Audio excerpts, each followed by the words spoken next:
हमारे यहाँ पर जो आजकल जो स्पोर्ट्स मीडिया में चल रहा है, जो स्पोर्ट्स जर्नलिज्म में चल रहा है, वो कुछ खासा ऐसा नहीं है कि जिस पे कोई फ़ख्र कर सके या कोई ऐसी बात हो कि जिससे बंदा कहे कि यार कोई पॉजिटिव चीज़ें आ रही हैं या कोई कंस्ट्रक्टिव चीज़ें वहाँ से आ रही हैं, क्योंकि कुछ ऐसे नाम शामिल हो गए हैं जिनको बहरूपिया कहना बेहतर होगा। इस तरह का एक नाम और एक करैक्टर आपने देखा होगा, जो आजकल हमने देखा है कि बाबर आजम के अगेंस्ट बहुत ज़्यादा वो बहुत पीछे पड़ा हुआ है उसके, और प्लेयर्स को आपस में लड़ाने में ना वो बहुत इम्पोर्टेंट रोल प्ले कर रहा है।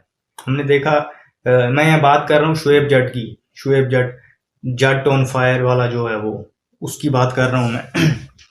तो उसने, हमने देखा कि अभी जब PSL चल रही थी तो वो ऐसे, उसके जो ट्वीट्स हैं या उनकी बातों से ऐसे लग रहा था कि जब कभी मैच होता था पेशावर ज़ल्मी का या कराची किंग का, आपस में होता था या अलग अलग होता था, तो ऐसे कंपेयर कर रहा होता था इमाद को और फिर बाबर को, जैसे इमाद इंडिया का प्लेयर हो और फिर बाबर आजम पाकिस्तान का, या वाइस वर्सा के बाबर इंडिया का और इमाद पाकिस्तान का, ऐसे कंपेयर कर रहा होता था। भाई इमाद भी पाकिस्तान का प्लेयर है, हमारा है, वो परफॉर्म कर रहा है, अच्छी बात है, पाकिस्तान के लिए बेहतर है ना।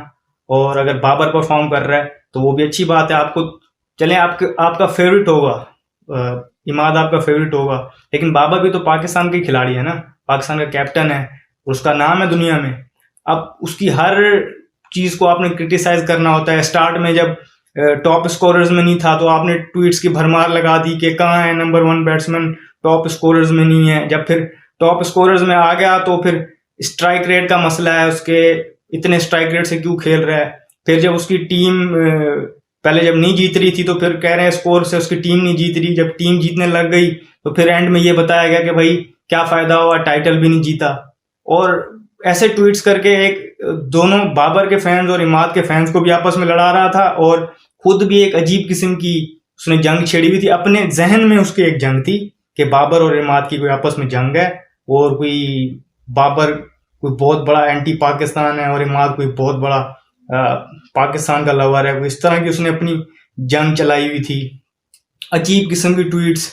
और फिर पहले भी इसने इस तरह की हरकत की थी। इश्यूज होंगे आमिर के, मिसबाउल हक से, वकार यूनिस से, उनकी कोचिंग से, ठीक है, इशू होंगे, लेकिन इसने बार बार इंटरव्यू करके उसे ऐसे पॉइंट तक ले गया कि पॉइंट ऑफ नो रिटर्न, कि उसने रिटायरमेंट अनाउंस कर दी, और फिर एक ज़ाती दुश्मनी के तौर पे ले गया उसको आमिर के भी, मेरी उनके साथ। मतलब आपने देखा था किस तरह उसने कहा था कि भाई ये जब जाएंगे फिर मैं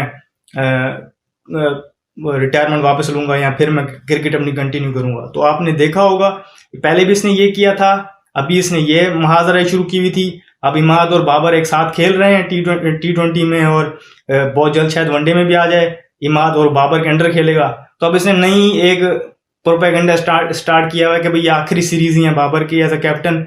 नया कैप्टन देखना है तो आपने इमाद में देखना है, और फिर जो वाइस कैप्टन है उसको भी इसने बीच में से हटा दिया है। ये भी कैप्टनसी मटेरियल नहीं है भाई, कैप्टनसी आपने मटेरियल देखना है तो फिर आपने जाके अब शाहीन अफरीदी का नाम लगाया हुआ है बीच में, और इमाद का लगाया हुआ है।